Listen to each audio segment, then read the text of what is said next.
और जिसका शरीर अगर निरोगी नहीं है, रोग से ग्रसित है, तो हम तो उनसे रोज प्रतिदिन एक ही बात कहते हैं कि सूर्य नारायण भगवान को अर्घ देना प्रारंभ करो। कितने लोग हैं जो सूर्य नारायण भगवान को रोज अर्घ दे रहे हैं? जरा हाथ उठा। बहुत बढ़िया, जोरदार ताली आप सबके लिए, बहुत बहुत धन्यवाद। प्रतिदिन सूर्य नारायण भगवान को अगर अर्घ आप दे रहे हो, एक लोटा पानी अगर आप समर्पित कर रहे हो, तो उसका फल आपके जीवन में आपको प्राप्त होना है। कोई सीवर वाले महाराज को कुछ नहीं मिलना, तुम बस तुम स्वस्थ रहो। सर्वे भवन्तु सुखिनः। पत्नी चाहती है कि पति की उम्र लंबी रहे, तो पत्नी को अपने पति से कहना पड़ेगा कि ये लोटा भरा हुआ रखा है, आप उठे हो ना, सवेरे नहा लिए ना, भले वस्त्र बाद में धारण करिए, पहले जाओ और एक लोटा पानी चढ़ा कर आओ। क्यों? क्योंकि वो सूर्य की जो किरण इस पानी में से निकलकर इस भुकुटी पर जब पड़ती है और हृदय रेखा से ये किरण जब नीचे तक जाती है, तो यहाँ से यहाँ तक हमारी सारी मूल रेखाएं रहती हैं, और इसके माध्यम से व्यक्ति हार्ट अटैक की बीमारी से नहीं मरता, बीपी और शुगर से नहीं मरता। उसका रोग अपने आप धीरे धीरे धीरे धीरे धीरे धीरे वो श्रेष्ठ होता चलेगा। जल भी तुम्हारा, पानी भी तुम्हारा, सूर्य नारायण भगवान भी आपके, और ये शरीर भी आपका। आप अगर स्वस्थ रहोगे तो उसमें सियोर वाले महाराज का कुछ नहीं आना जाना है। बस इतना जरूर जानता हूं कि घर का बेटा, घर का पुरुष, घर की माताएं जब सूर्य को अर्घ देना चालू कर देंगी, तो ये पक्का है कि किसी माँ की गोद नहीं उजड़ेगी और किसी माँ का श्रृंगार नहीं उजड़ेगा। ये अब जल तो दो सूर्य को। और एक बात और कहिए, अगर कोई बड़ी बीमारी है, कोई बात आपको शंकर भगवान से कहना है, तो रविवार के दिन जब सूर्य को अर्घ देंगे तो वही कलश रख देंगे अर्घ दिया हुआ, फिर उसको आपको धोना नहीं है।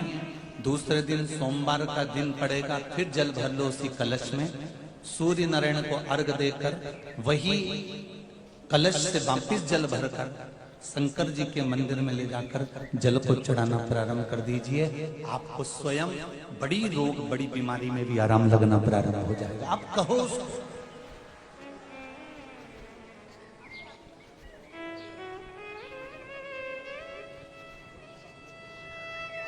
करोड़ों का धन तुम्हारे पास में, ढेरों की संपदा तुम्हारे पास में, और अगर रोग ने घेर लिया तो वो धन किसी काम का है? अरे बोलो तो जी और रायसेन वाली, किस काम का वो धन, वो संपदा किस काम की? हमारा कोरोना महामारी की जब दूसरी लहर आई थी, खूब पैसा था लोगों के पास, तो भी हाथ जोड़कर डॉक्टरों से और हाथ जोड़कर लोगों से कह रहे थे, एक पलंग दिलवा दो, एक वेंटिलेटर की व्यवस्था कर दीजिए, एक ऑक्सीजन पाइप की व्यवस्था कर दीजिए। कितने कितने धनपति थे, कितने कितने करोड़पति थे, कितने कितनी संपदा थी, कितनी कितनी दौलत थी। अटैची लेकर लोग खड़े हुए थे और कह रहे थे कि इनको बचा लीजिए, इनके प्राण बचा लीजिए।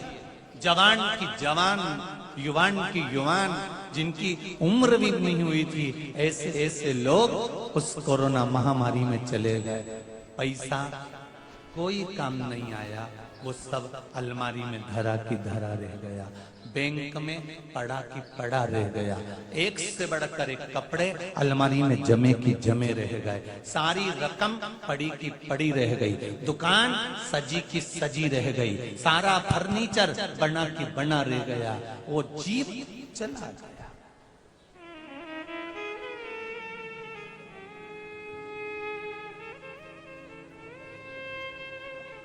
संपदा काम नहीं आई। पर शिव महापुराण की कथा कहती है, शंकर भगवान को दिया गया समय जब आप शिव मंदिर में जाते हैं, एक लोटा पानी चढ़ाते हैं, शंकर के मंदिर में जाते हैं, शंकर की आराधना करते हैं, झाड़ू लगाते हैं, शिव मंदिर में पोछा लगाते हैं, या शंकर भगवान का श्रृंगार करते हैं, या शिव महापुराण की कथा श्रवण करते हैं, या शंकर का अनुमोदन करते हैं, या शिव नाम का जाप करते हैं, शंकर भगवान को दिया गया समय एक कॉपी में लिख के रख लेना कि मैंने आज 2 घंटा कथा सुनी, मोबाइल पर मैंने 15 मिनट कथा सुनी, फेसबुक पर मैंने 20 मिनट कथा सुनी, मैंने व्हाट्सएप पर 5 मिनट की क्लिपिंग देखी शिव महापुराण की। ये समय आप एक कॉपी पर लिख कर रखो कि मैंने इतना समय शंकर भगवान को दिया। शिव को दिया गया समय, शंकर को दिया गया 1 रुपया, शंकर को दी गई श्वास और शंकर को किया गया समर्पण एक ना एक दिन तुम्हारे ऐसे ही बुरे वक्त में सामने आकर खड़ा हो जाता है। तुमने जो शिव को दिया,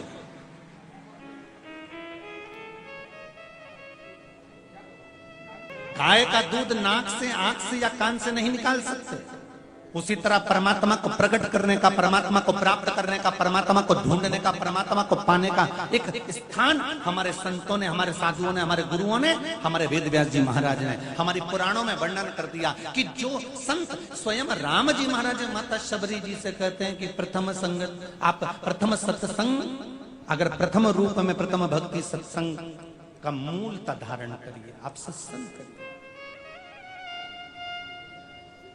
करो आप सत्संग।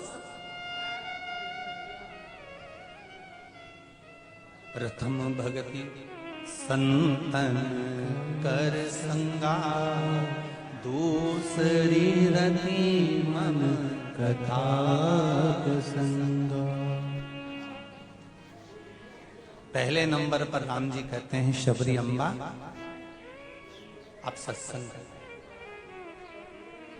इतनी विचित्र रामचरितमानस में संवाद लिखा है, जरा ध्यान दीजिएगा।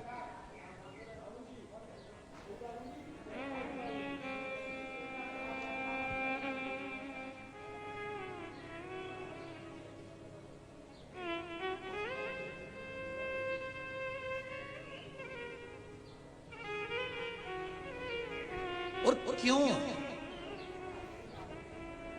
शबरी से ये बात क्यों कर रहे हैं मेरे राम जी? कि प्रथम भगति संतन कर संगा, दूसरी रति मम कथा प्रसंगा। जरा विचार करिए, शबरी मैया ने राम जी से ये नहीं कहा कि आप मुझे भक्ति का कुछ, ये जरूर कहा कि मुझे भक्ति के बारे में बताएं, पर ये नहीं कहा कि मुझे नवदा भक्ति का ज्ञान स्वयं राम शबरी जी को दे रहे हैं। क्यों? शबरी समझ गई थी, शबरी जान गई थी कि जब राम जी आ रहे थे, रामचरितमानस को अच्छे से पढ़ना, उठाकर देखना। राम जी ने शबरी को भामे कहा, सुंदरी कहा, तरुणी कहा, अति रमणीय कहा, पर राम जी ने शबरी को मां नहीं कहा।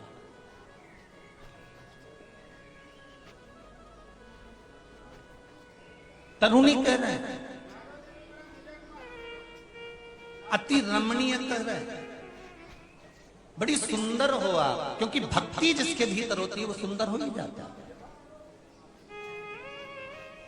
भामे कहा, तरुणी कहा, सुंदर कहा, अति रमणीय कहा, बहुत सहज सरल सब कुछ मेरे राम जी ने कहा, पर शबरी को माने क्यों नहीं कहा? क्योंकि उसका कारण था, जब शबरी अम्बा बैठी हुई थी तब मेरे राघव जी आ रहे थे, और शबरी ने जब राम जी को देखा तो शबरी के मन में आया कि जैसे मैं भिलनी शादी के मंडप में बैठी थी और शादी के मंडप में बैठी बैठी में भिलनी, मेरा पति आ रहा था और मैं शादी के मंडप को छोड़कर भाग गई थी, तो शबरी को वो अपना विवाह याद आ गया था कि जैसे ये कोई आ रहा है, मेरे पति के जैसा कोई आ रहा है। शबरी ने राम को पति के रूप में देख लिया था, इसलिए राम जी ने नवदा भक्ति में पहली भक्ति कर दी। शबरी, तूने सत्संग नहीं करा, अगर सत्संग करा होता तो पति और परमात्मा में अंतर नजर आ जाता। तूने अगर सत्संग किया होता तो पति और परमात्मा में अंतर देख लिया।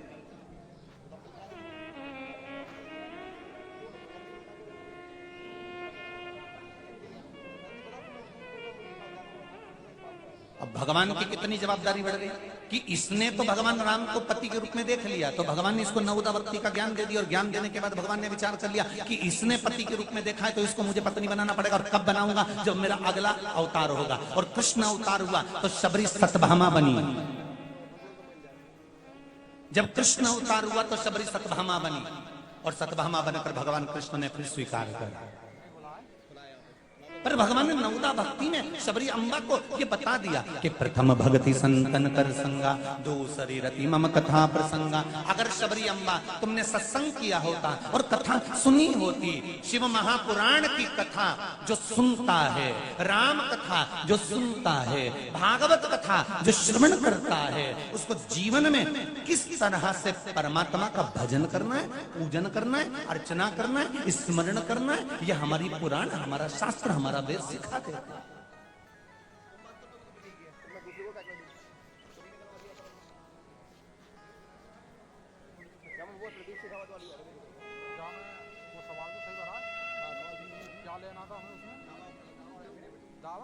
भागवत कथा मरना सिखाती है कि मृत्यु कैसी होना चाहिए। परीक्षित का अंतिम क्षण चल रहा था और सुखदेव जी महाराज गुरु के रूप में ढूंढ लिए थे। भागवत कथा मरना सिखाती है कि मृत्यु कैसे होना चाहिए। राम कथा जीना सिखाती है कि जीवन कैसा होना चाहिए। और शिव महापुराण की कथा व्यवहार सिखाती है कि हमारे दिनचर्या का व्यवहार क्या होना चाहिए, इस शरीर को सुखी रखना।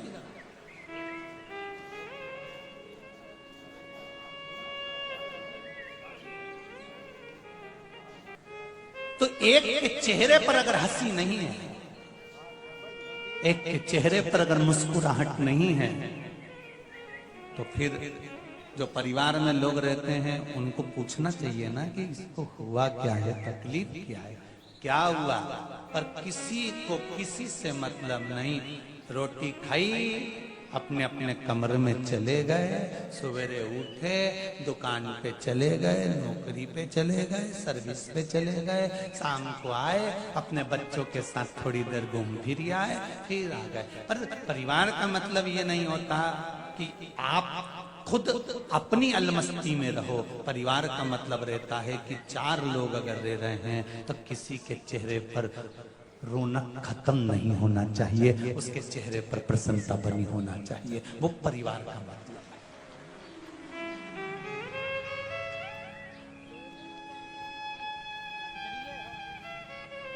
वो परिवार का मतलब है।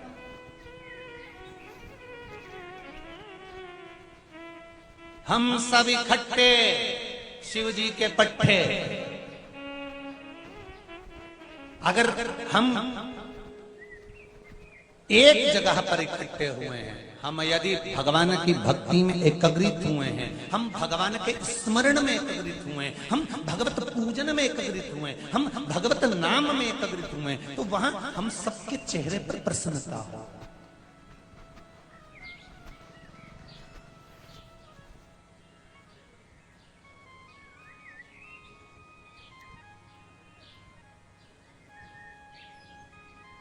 कोई दुखी है और कोई सुखी है तो उसका नाम परिवार नहीं हो सकता। परिवार का मूल तत्व है सब सुखी है।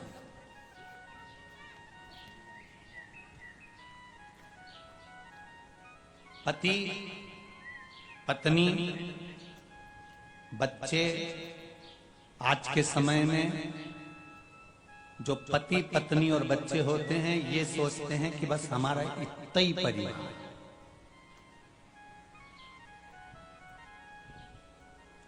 आज के जमाने के बच्चों को घर से ज्ञान बहुत चुटकी भर के मिलता है। घर से ज्ञान मात्र चुटकी भर के मिलता है। बाकी के जितने बच्चे धीरे धीरे बड़े होते हैं इनको बाहर का ज्ञान मिलता है, घर का ज्ञान अच्छा नहीं मिलता।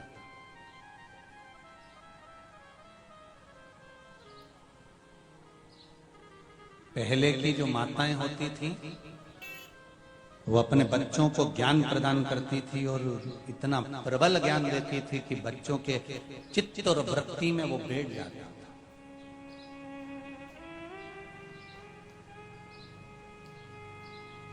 पर मैं धन्यवाद दूंगा रायसेन नगर के सभी श्रोता भाई बहनों को जो आते हैं कथा में, तो अपने बच्चों को भी लेकर श्री हरि को याद किया, भगवान को याद किया। और भगवान को जब याद किया तब उसी क्षण उसी पल जल वृष्टि हुई और बिल्ली के बच्चे सुरक्षित निकल कर बाहर।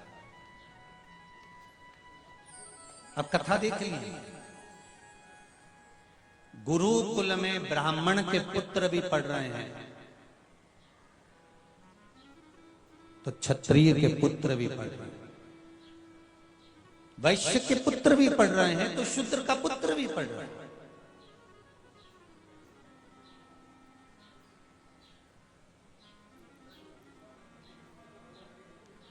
गुरुकुल का मतलब क्या होता है, जरा ध्यान दीजिएगा कि गुरुकुल का मतलब होता है जहां बच्चों में संस्कार, विद्वत्ता, धैर्य, क्रोध पर संयम, भगवत स्मरण, संकीर्तन आपकी पीढ़ी में, आपके बच्चों में ये पूर्ण तरह से दे दिया जाए।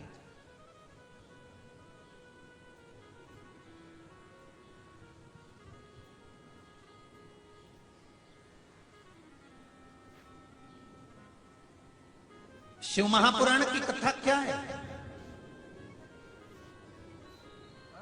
कथा में यहां पर ब्राह्मण भी बैठे हैं तो क्षत्रिय भी बैठे हैं तो वैश्य भी बैठा है तो शूद्र भी बैठा है। शिव महापुराण का कथा का ये विशाल पंडाल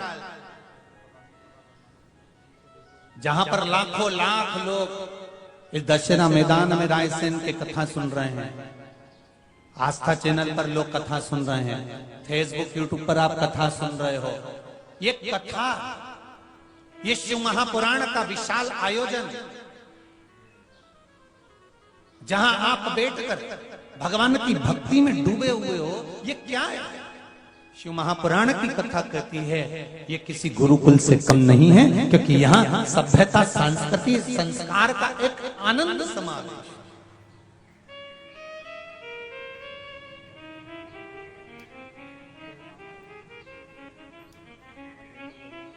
घर में जब टीवी चलती है ना शिव महापुराण के लिए, रायसेन के भी घर घर में चल रही होगी, घर में जब टीवियां चलती हैं कथा के लिए तो कथा सुनने के लिए भले माँ सुन रही है, भले बूढ़ी दादी सुन रही है, भले बूढ़ा पिता सुन रहा है, बुजुर्ग सुन रहा है, या आपने मोबाइल पर कथा सुन रहे हो तो भले आप सुन रहे हो, पर हो सकता है उस मोबाइल पर जब कथा सुन रहे हो, टीवी पर जब कथा सुन रहे हो तो उसका थोड़ा सा अंश किसी कान में चला जाए, थोड़ा सा। अब किसी ने ये प्रश्न भी करा कि गुरुजी ये बताओ कि आप कहते हो कि इतना सा अगर किसी के कान में चला जाए तो उसको भी फल मिल जाता है, क्यों नहीं मिलता? जब इतनी सी गोली शरीर में जाते से सिर दर्द बंद कर देती है। अच्छा एक बात बताओ, गोली को कैसे मालूम होता है कि पेट दुख रहा है तो पेट ही बंद करना, और गोली को यह कैसे मालूम कि ये हाथ दुख रहा है तो हाथ ही बंद करना? किसी किसी की कमर चली जाती है, कुस्का खसक जाता है, तो गोली को कैसे मालूम कि कुस्का ही सही करना है? गोली को कैसे मालूम कि पाँव सही करना है? या गोली को कैसे मालूम कि आंख फड़क रही तो आंख ही सही करना है? अच्छा जाती पेट में और सही, अरे बोलो तो जम के, जो चीज दुख रही होती है वो सही हो जाती है। उसी तरह शिव महापुराण की कथा जाति सही है और जहां बैठना है, जिसकी चित्त वृत्ति में जिस जगह जिस लिए बैठना है, ये गोली वहां बैठ जाती है। और उसका, और अगर शरीर को सही रखना है, एक डोज में काम नहीं चलेगा। कोरोना महामारी से नई चीज सीख ली है, प्रथम डोज, अरे जम के तो बोलो, दूसरा, फिर तुम लोगों ने वैक्सीन लगवाई कि नहीं लगवाई?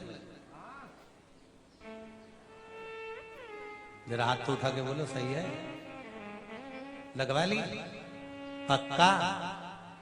देखना दादा, नहीं तो तुम नहीं लगवा और पड़ोसन को निपटा दो। और अगर नहीं लगवाई हो तो ये यहां से निकलते हैं ना जब रास्ते में, तो यही एक शायद स्वास्थ्य केंद्र बना हुआ है, तो तुम वहां जाके कह देना दादा वैक्सीन लगा दो, तो वो पूछेगा पहले तो तुम्हारा फोटो खींचेगा, अभी तक कहाँ गई थी लीला, फोटो खींचेगा।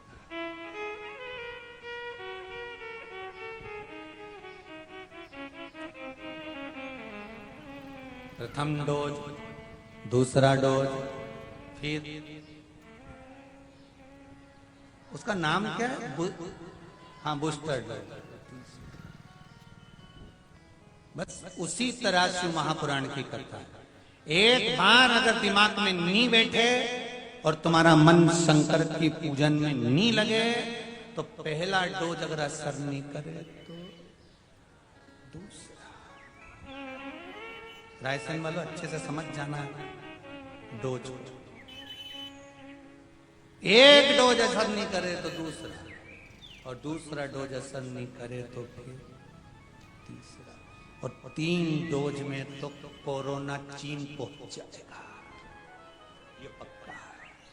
और 3 डोज शिव महापुराण की कथा अगर दिल से 2 बार 3 बार सुन ली तो फिर मन दूसरे काम में नहीं लगेगा, फिर मन लगेगा तो शिव की भक्ति में ही लगेगा। फिर दूसरा नहीं कि खानो नहीं भावे मन, पीनो नहीं भावे रे, दौड़ दौड़ मन सत्संग ओ में तो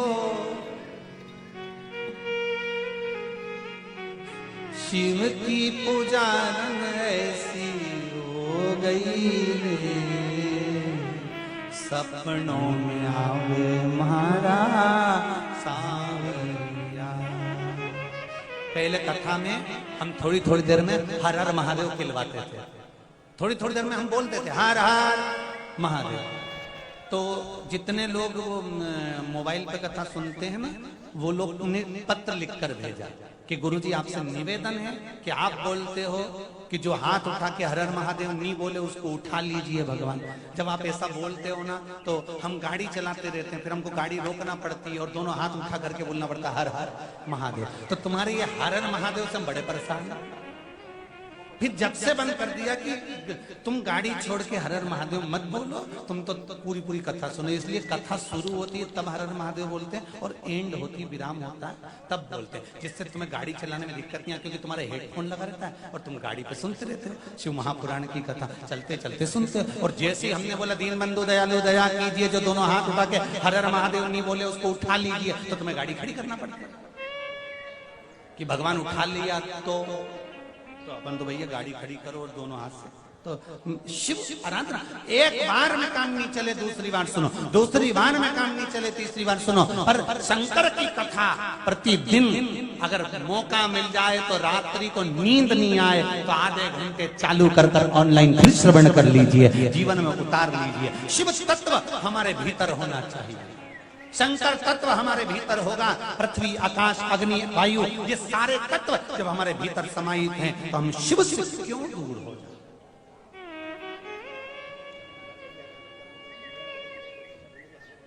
एक पढ़ा लिखा लड़का कबीरदास जी के पास गया और कबीरदास जी से जाकर कहा गुरुदेव। गुरुजी ने पूछा क्या बात है? मैं इतना पढ़ लिख गया, मुझ में इतनी विद्वत्ता है, मैं इतना विद्वान हूं, मैं इतना ज्ञानवान हूं गुरुदेव।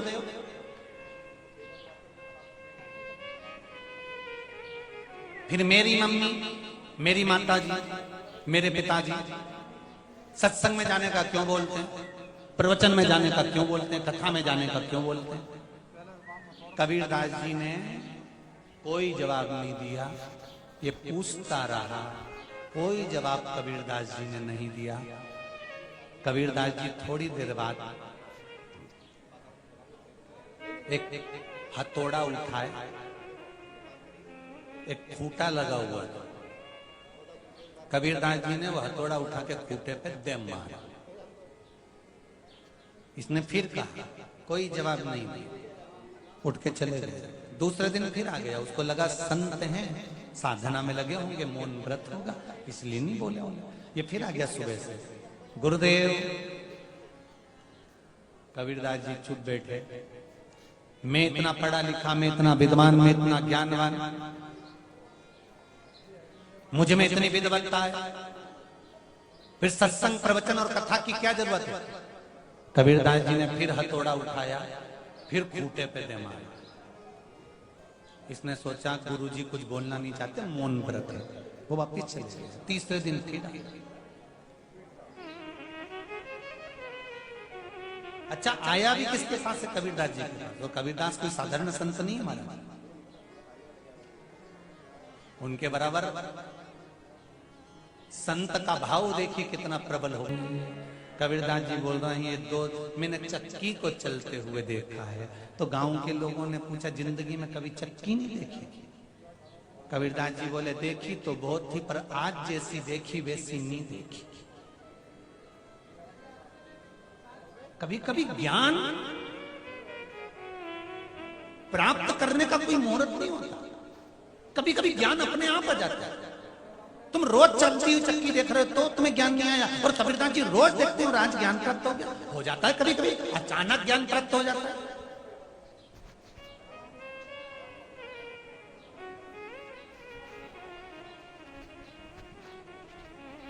तुमने कभी चलती चक्की नहीं देखी? देखी। फिर क्यों रो रहे हो? दो पाटों के बीच में जो दाने थे वो सब पिस गए। अच्छा, तो फिर हंस क्यों रहे हो?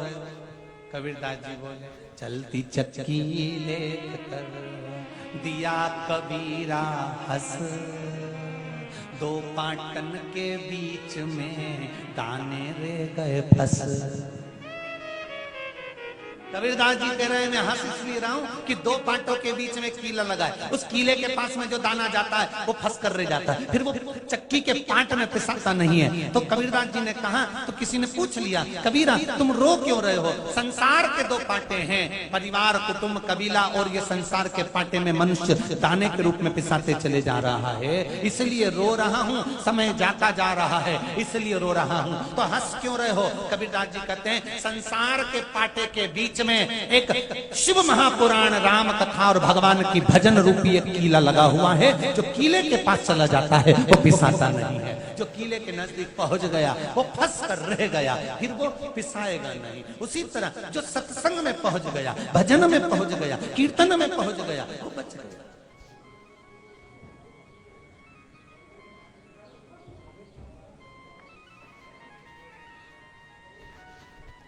कितनी तारीख को कथा समापन होगी? जम के बोलो। हाँ ठीक है। फिर पूछा, फिर कहा, पढ़े लिखे लड़के ने आकर फिर कहा कबीरदास जी से, गुरुदेव आप बताओ ना, मैं इतना पढ़ा लिखा, मैं इतना विद्वान, मैं इतना ज्ञानवान, तो मुझे सत्संग की, प्रवचन की, कथा की क्या जरूरत? कबीरदास जी ने फिर हथौड़ा उठाया, फिर दे मारा। अब की बात, कबीरदास जी के हथौड़े को पकड़ा पुत्र ने, उस लड़के ने कहा, गुरुजी कुछ तो बोलो, क्यों इस पर हथौड़ा रोज रोज मारते हो? कबीरदास जी ने कहा, हथौड़ा रोज इसलिए मारता हूं क्योंकि खूंटे से गाय बंधती है, बछड़ा बनता है, गाय बछड़ा इस खूंटे को रोज रोज हिला देता है, इसलिए मैं हथौड़ा मारकर इसको वापिस ठोक देता हूं। कबीरदास जी कहते हैं, बेटा कितना भी पढ़ जाओ, चाहे तुम इंजीनियर बन जाओ, चाहे तुम डॉक्टर बन जाओ, चाहे तुम सीए बन जाओ, चाहे तुम कलेक्टर, एसपी, डीएसपी, मंत्री, संतरी, जो तुम्हें बनना है सब कुछ बन जाओ, कितनी भी ऊंची पोस्ट पर पहुंच जाओ, कितने भी विद्वान के चरणों को मैं नमन करता हूं, दंडवत करता हूं, आप भू दे। पर ये बेकुंठ है, यहां पर कर्म के अनुसार फल मिलता है। तो मैंने कौन सा कर्म बेकार करा था? वो बस के ड्राइवर को वीआईपी रूम दिया और मुझे ये झोपड़ा। धर्मराज बोले, ये बस का ड्राइवर है, जब ये बस चलाता था इतनी तेज चलाता था कि जितने अंदर बैठे रहते थे सब हनुमान चालीसा पढ़ते थे। इसीलिए इसको वैकुंठ में वीआईपी रूम दिया। और गुरुदेव आप जब कथा करते थे लोग दीवार से टिक के सोते थे, इसीलिए झोपड़ा। आपसे भी निवेदन है रायसेन वालों, कहीं की सो रही हो तो कोनी मार के जगा देना, नहीं तो सीवर वालों को झोपड़ा मिल जाए। थोड़ा कथा में कहीं पर भी जाओ, चाहे भागवत कथा में जाओ, चाहे राम कथा में जाओ, चाहे शिव महापुराण में जाओ, चाहे गीता में जाओ, चाहे कोई विद्वान ब्राह्मण पूजन करा रहा हो, अनुष्ठान करा रहा हो, उस समय आपके नेत्र खुले हुए होना चाहिए। और केवल साधारण से नेत्र नहीं, ज्ञान के चक्षु भी खुले हुए होना चाहिए, जिन चक्षुओं के बल पर मेरा नारायण मिल जाता है, वो ज्ञान के चक्षु।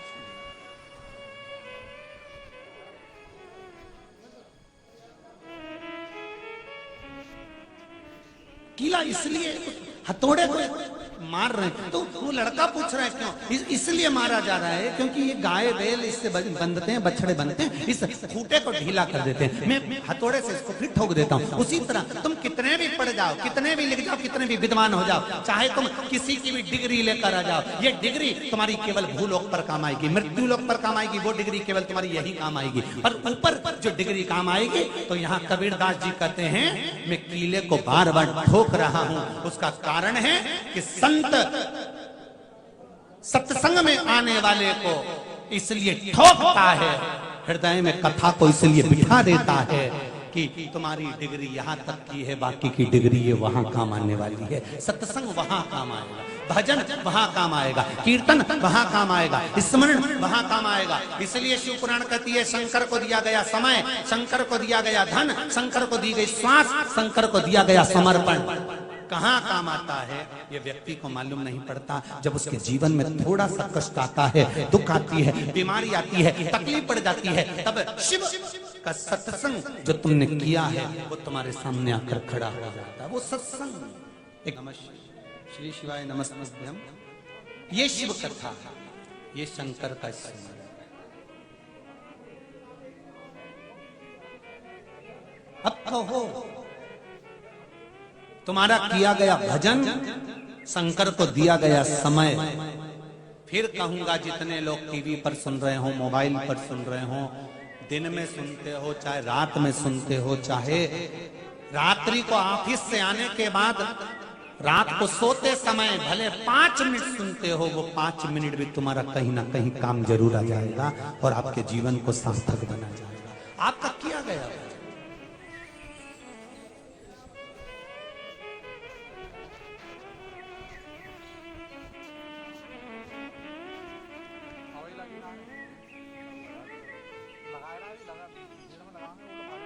ये वो अमृत है, शिव अमृत।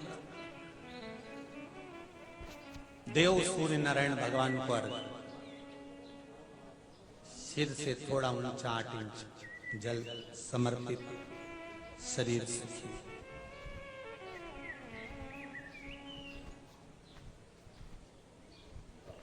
करो जब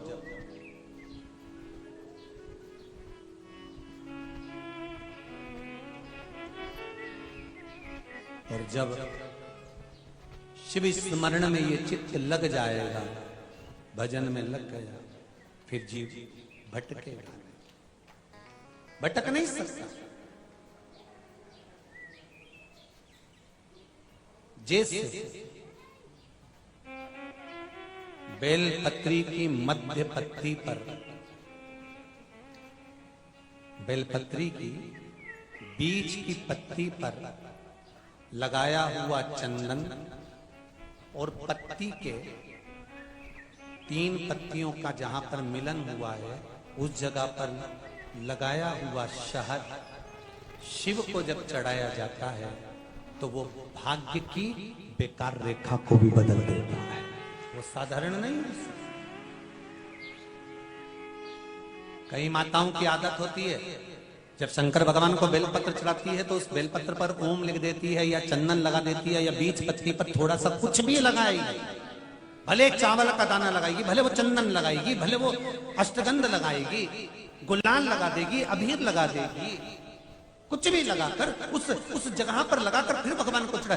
वो व्यक्ति जो भगवान शंकर को बेलपत्र जब समर्पित करता है और बीच की पत्ती पर चंदन लगाकर मध्यस्थ जोड़ पर शहद लगाकर शिव को जब समर्पित करता है तो उसका भाग्य कितना भी विपरीत चल रहा हो, उसकी किस्मत की रेखा कितनी भी विरोधी, कितनी भी विपरीत चल रही हो, वो अपने आप सुलट जाती है, अपने आप सुलट जाती है।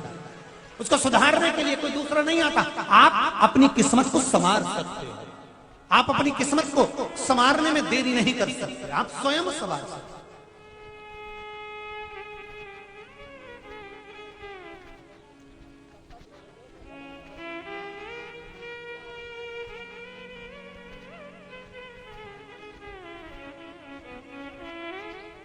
जम के बोलना जरा एक विचार कर कर कि आप स्वयं अपने हाथ से भोजन करना पसंद करोगे कि दूसरा तुम्हें भोजन कराएगा तब पसंद करोगे? अपने हाथ से करना पसंद करोगे ना?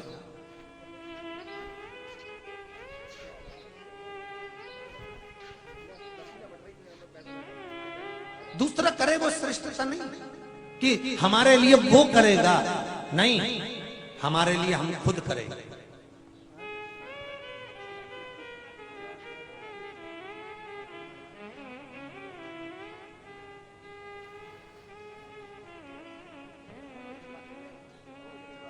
अरे भाई, खुद के कपड़े की बटन खुद लगाओ ना, खुद लगाओ। खुद के शर्ट की बटन स्वयं लगाओ। उसी तरह ये शरीर भगवान ने पूरा दिया, इस शरीर से स्मरण करते इसके। माता पार्वती का मंगल विवाह शिव जी के साथ हुआ। भगवान शंकर के साथ जब शादी हो गई माता पार्वती जी की, विवाह जब हो गया माता पार्वती का, और मंगल विवाह होने के बाद जब माता पार्वती कैलाश पर आ गई, पार्वती की जब विदाई हुई, माता मैनावती ने खूब ज्ञान दिया, समझाया। बहुत जरूरी है महाराज इस कथा को श्रवण करना। घर से जब बेटी विदा होती है, पहली विदाई जब बेटी की होती है, घर से जब बेटी विदा होती है, ये पूर्व का नियम है कि माता जानकी जब विदा हो रही थी तो सौभाग्यवती माताओं ने आकर समझाया था। पार्वती मैया जब विदा होती हैं तब बहुत सारी सखियां आकर पार्वती जी को ज्ञान देती हैं। बहुत जरूरी है। बेटी जब विदा हो तब बेटी को संस्कार देना, ज्ञान देना। बेटा, जिस घर में विवाह कर कर जा रही हो वो घर तुम्हारा है।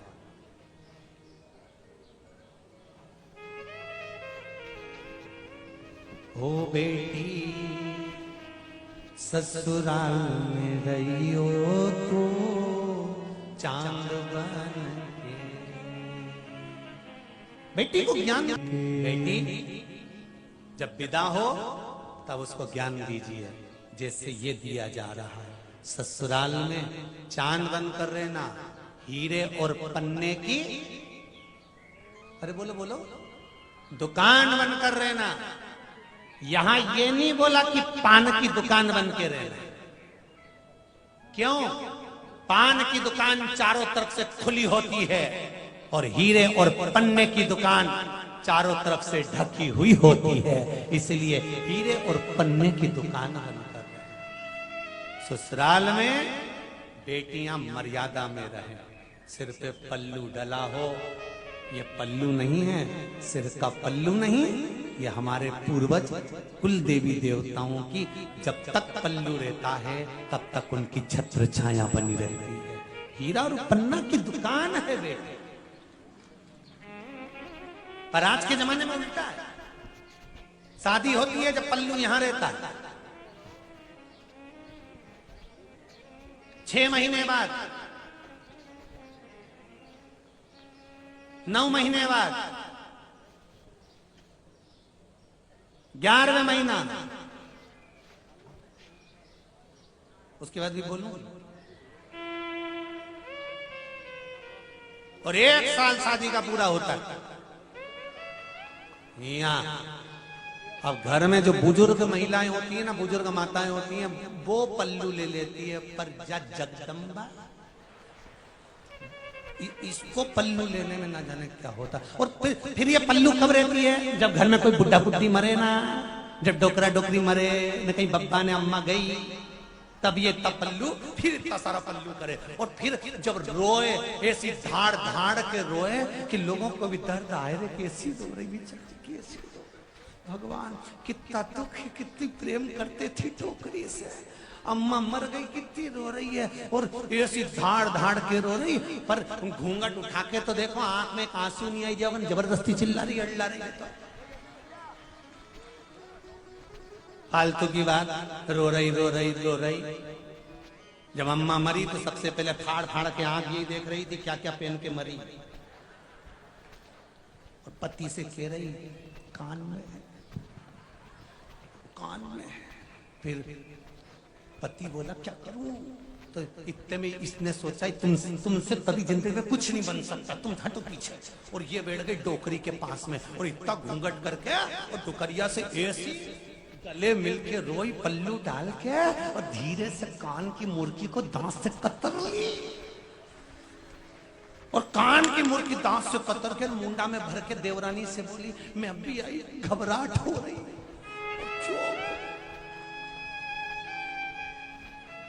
और मुर्गी ले जाई अलमारी में धर दी, और अंदर से पीछे से कह रही ले जाओ। डोकरी भी ऊपर से देख के कह रही रात को फ्रिज में पानी पीने नी फ्रिज पे बैठी ना तो मेरा नाम भी कमला बाई। और जैसे ही उठी पानी पीने, और कमला बैठी बाल खोल के, जो बाल खोल के बैठी तो घबरा के अम्मा अम्मा। तो एकदम पति बोला तुम्हारी अम्मा? नहीं तुम्हारी। कहाँ है? फ्रिज पे। तो अम्मा तो चली गई थी, वापिस आ गई। पति बोला सोने की मुर्गी तेरे पास, तेरे पास। अब उधर तुमने तो ली ली रायसेन वालों, नीनी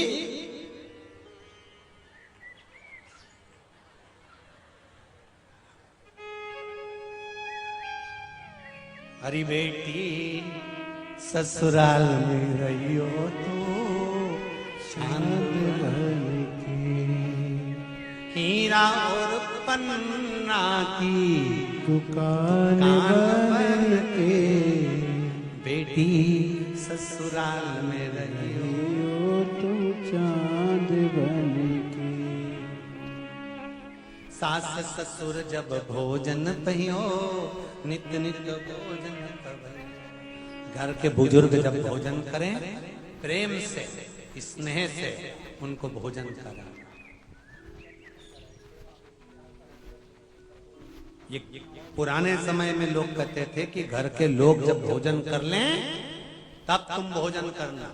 और आज के जमाने में बेटी की माँ बेटी को सीख देकर भेजती है, तू तो अपने कमरे में ले जा, चुपचाप से चल जा, खा जा, तू काय को पूछ ले, चुपचाप से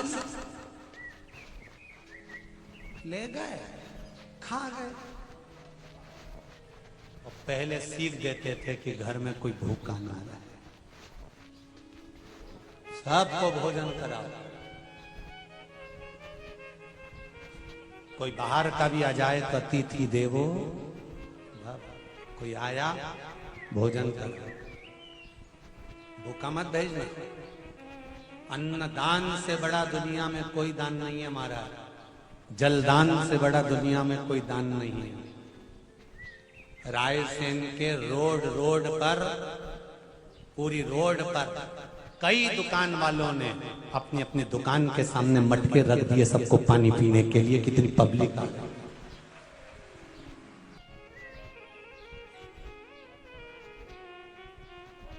तीन घंटे आप लोग यहाँ बैठे हुए हो, आपने शंकर को ये 3 घंटा दिया है, खाली नहीं जाएगा। तुम्हारा एक एक पल, एक एक घड़ी, एक एक क्षण एक एक श्वास खाली नहीं। 3.5 करोड़ रोम छिद्र इस शरीर के अंदर हैं। 3.5 करोड़ रोम है शरीर के अंदर। 3.5 करोड़ रोम छिद्र भगवान की भक्ति में लगे हैं, तो ये साधारण कैसे जा सकते। पार्वती मैया विदा हो रही है, घर की बुजुर्ग माताएं उनको ज्ञान दे रही हैं, समझा रही हैं। घर में कोई भूखा ना,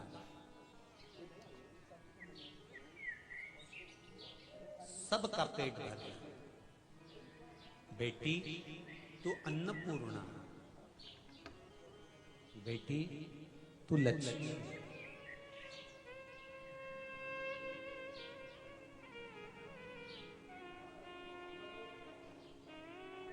एक निवेदन करूंगा,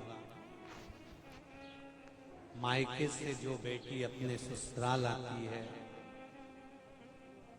ससुराल में भी सास ससुर परिवार बुरा नहीं होता। बुरा होता तो तेरी शादी में अपने जेवर तोड़वाकर सास चढ़ावे में उसकी हैसियत नहीं थी तो भी मंगलसूत्र बनवाकर चढ़वा देती है।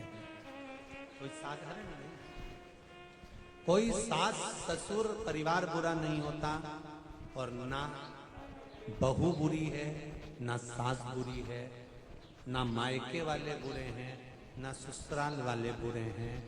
बुरा तो हमको परिवार के लोग जब लगते हैं जब हमारी बुद्धि में बुराई भरा जाती है, हमारी चित्त वृत्ति में जब अहंकार भर जाता है, अभिमान भर जाता है, अहम आ जाता है, तब हमें बुरा लगने लगता है।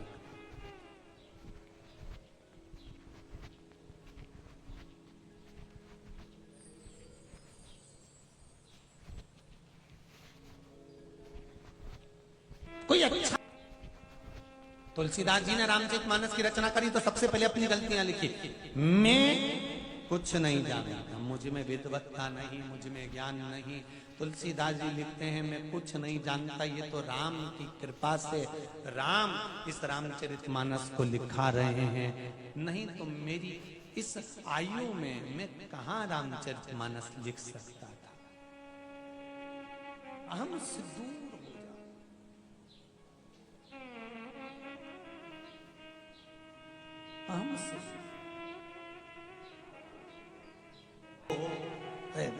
कार्तिकेय का जन्म हो और वो तारकासुर का संहार करे, शिव पुराण कहती है।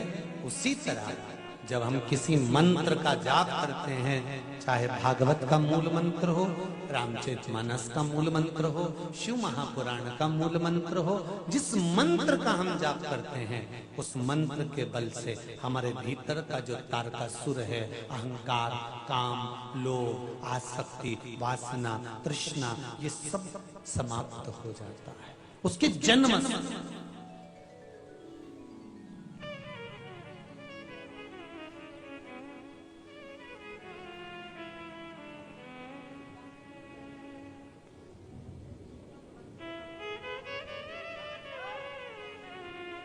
जैसे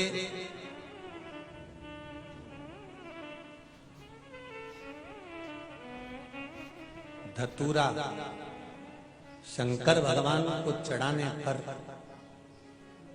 व्यक्ति की मनवांछित फल पूर्णता होती है।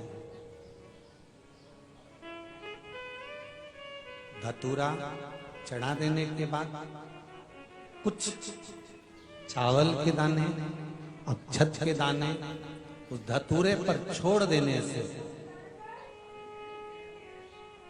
घर में आ रही हुई बांधा, रोग, कोई समस्या, कोई तकलीफ, मात्र धतूरा आपने शंकर भगवान को चढ़ाया और उस पर थोड़े से आखे दाने चावल के, टूटे हुए नहीं सेगे दाने, उस धतूरे पर चढ़ा दिए हैं शिवलिंग के ऊपर।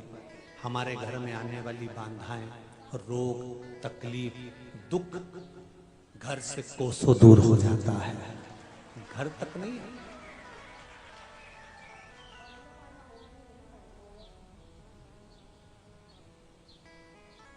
महाराज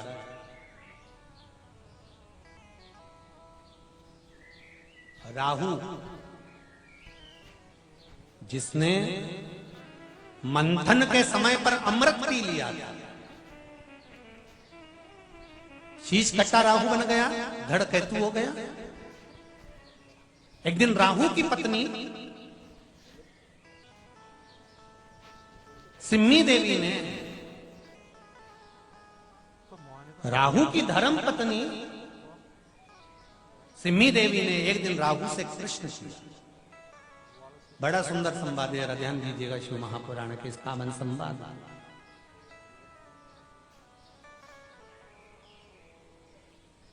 राहु की धर्म पत्नी सिम्मी और सिम्मी देवी ने एक दिन राहु से प्रश्न किया, स्वामी चंद्र भी शंकर भगवान के मस्तक पर है और आप भी शंकर भगवान के मस्तक पर हो, आपको शिव जी ने स्वीकार कैसे कर लिया? क्योंकि आपकी प्रवृत्ति तो राक्षस की है। जिसकी मां सिंह का हो, जिसका पिता विप्रचित्त हो, राहु के माता पिता का नाम है सिंह का और विप्रचित्त। जिसका पिता विप्रचित्त हो और वो विप्रचित्त जो असुरों का राजा हो, जिसमें आसुर प्रवृत्ति भी प्रबलता की हो, उसका पुत्र राहु शिव की जटा में कैसे बैठ सकता है?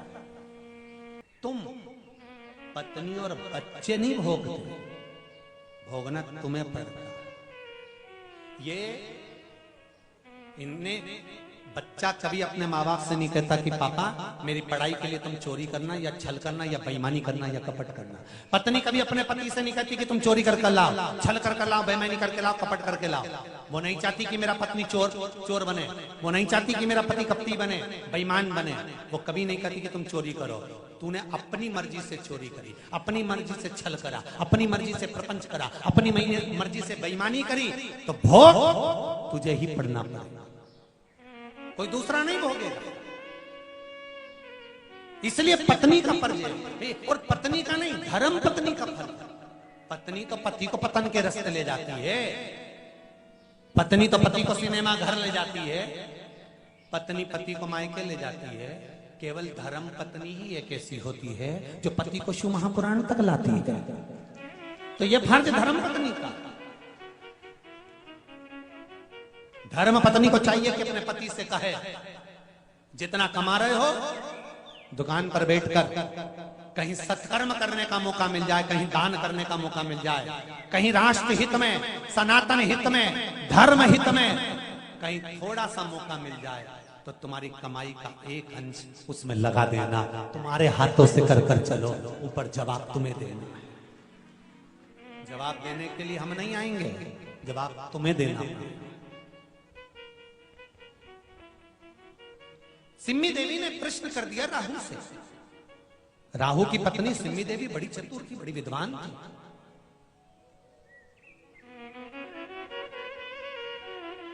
कभी कभी असुरों की पत्नी से भी सीख लेना चाहिए कि कितनी चतुर थी। अपने पति से कह रही है कि तुम शंकर जी की जटा में बैठे हुए हो,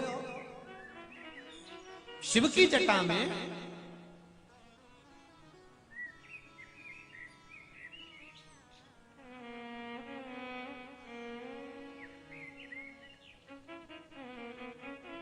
महाराज शंकर भगवान का शिवलिंग जो है ना, शंकर जी का जो शिवलिंग है, इसमें सब बैठे हुए हैं।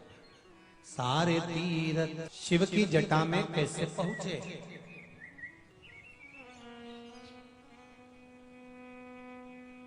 राहु बोला,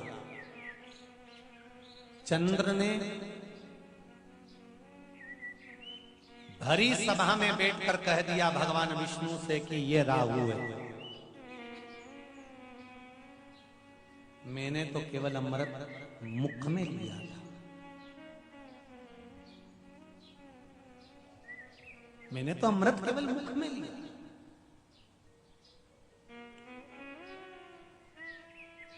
और चंद्र ने कह दिया कि ये राहु है। भगवान नारायण ने सुदर्शन उठाकर मेरा शीश काट दिया। मेरा ऊपर का भाग राहु हो गया, नीचे का भाग केतु बन गया।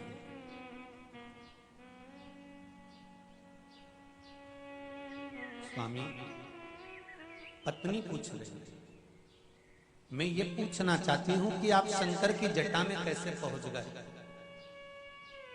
जब भगवान विष्णु ने शीश काट दिया तब मुझे क्रोध आ गया,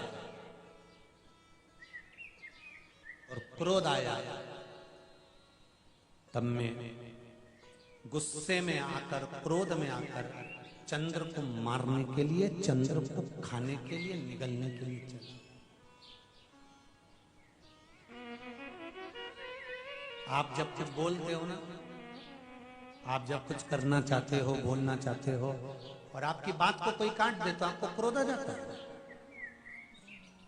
बहू की बात को अगर सास काट दे तो सास पर क्रोध आ जाए, सास की बात को बहू काट दे तो उस पर क्रोध आ जाए।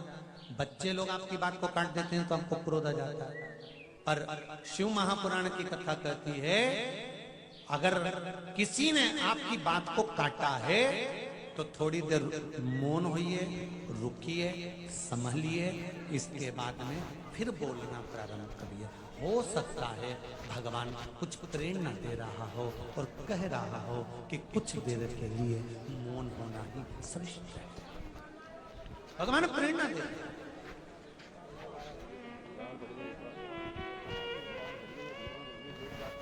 आप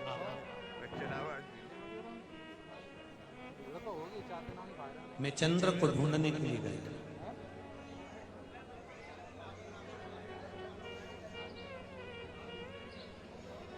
चंद्रमा भागता भागता भागता भागता भगवान शंकर के पास पहुंच गया।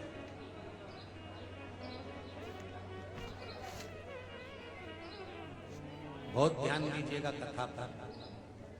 मेरे ओघड़दानी, मेरे शिव, मेरे त्रिकालदर्शी, मेरे कैलाशी, मेरे शंकर, मेरे बाबा मृत्यु लोक पर रहते हैं, पृथ्वी पर। चंद्रमा कहां रहता है? आकाश में।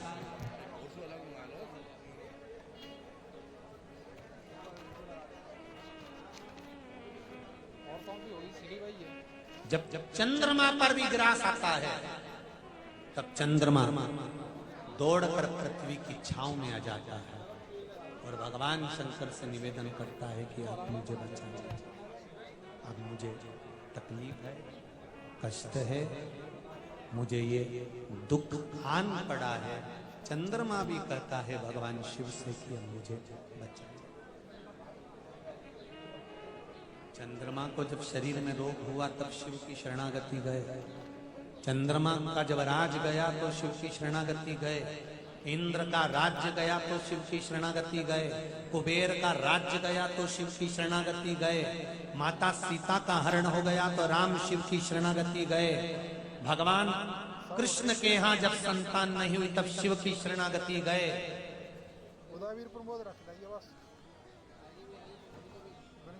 पार्टी तो खड़ी है।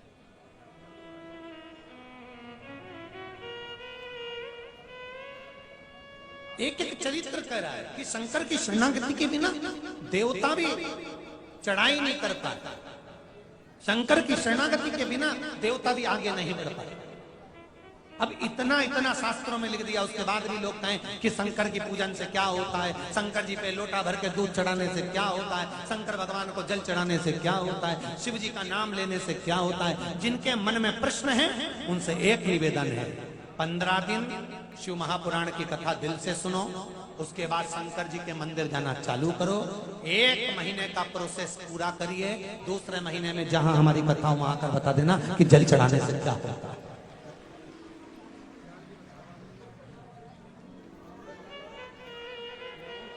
आप करो तो शिव की आराधना।